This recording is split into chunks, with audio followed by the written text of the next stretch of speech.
வணக்கம் ஃப்ரெண்ட்ஸ். இன்றைக்கி நம்ம பார்க்க போகிறது ஃப்ரேஸ் அண்ட் கிளாஸ். ஃப்ரேஸ்னால் என்ன?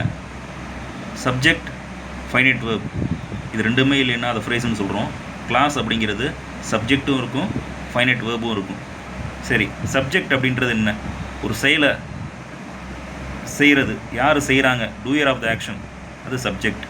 அடுத்து ஃபைனைட் வேர்ப். ஃபைனைட் வேர்ப் அப்படின்றது என்ன அப்படின்னா, டென்ஸுக்கு தகுந்த மாதிரி அந்த வேர்ப் மாறும், அதுதான் ஃபைனைட் வேர்ப்.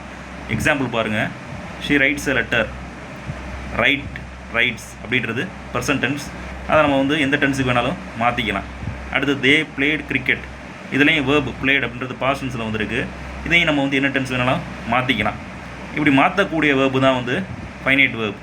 சரி, அப்போ நான் ஃபைனைட் வேர்ப் அப்படிங்கிறது என்ன? நான் ஃபைனைட் வேர்ப் அப்படின்றது டென்ஸுக்கு தகுந்த மாதிரி மாற்ற முடியாது. அப்போ இந்த நான் finite waybill infinitive, gerund, participle இது மூணுமே வருது. இன்ஃபினிட்டிவ் அப்படின்றது TO2, அதுக்கப்புறம் ப்ரெசன்ட் டென்ஸ் வேர்ப் யூஸ் பண்ணணும். TO2க்கு அப்புறம் ப்ரெசன்ட் டென்ஸ் வேர்ப் மட்டும் தான் யூஸ் பண்ணணும். அப்படி 2 + வேர்ப் 1 வந்துச்சுன்னா அது இன்ஃபினிட்டிவ். அடுத்து ஜெரண்ட் அப்படின்றது வேர்போட ING சேர்க்குறது. அடுத்து பார்ட்டிசிபிள் ஃபார்ம், அதாவது V3 ஃபார்ம். V3ன்றது V1 present tense, V2 past tense, V3 past participle.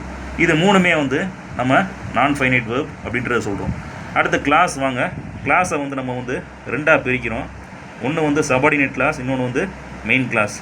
Subordinate clause அப்படின்றது நம்ம டிபெண்டன்ட் கிளாஸ்னு சொல்கிறோம். ஏன்னா இது சார்ந்தே இருக்கும், இதனால் தனியாக ஒரு மீனிங் தர முடியாது. மெயின் கிளாஸ் அப்படின்றது இண்டிபெண்டன்ட் கிளாஸ், இதனால் தனித்து நின்று ஒரு மீனிங் தர முடியும். இந்த எக்ஸாம்பிளை பாருங்கள். Though he began late, he finished first. இந்த சென்டென்ஸை ரெண்டாக பிரிக்கிறோம். தோ ஹி பிகேன் லேட், அதில் பிகேன் அப்படின்றது ஒரு வேர்பு, பாஸ்ட் வேர்பு இருக்குது, ஃபைனைட் வேர்பு இருக்குது. அதனால் இதை சபார்டினேட் கிளாஸ்னு சொல்கிறோம். ஆனால் ஹீ ஃபினிஷ்டு ஃபஸ்ட் அப்படின்ற ரெண்டாவது பார்ட் இல்லாமல் அதனால் தனியாக ஒரு மீனிங் தர முடியாது. ஆனால் இங்கே ஹீ ஃபினிஷ்டு ஃபஸ்ட் அப்படின்றது ஃபினிஷ்ன்ற வேர்பு இருக்குது, அதனால் தனியாக ஒரு மீனிங் தர முடியும். அப்போ இது மெயின் கிளாஸ்.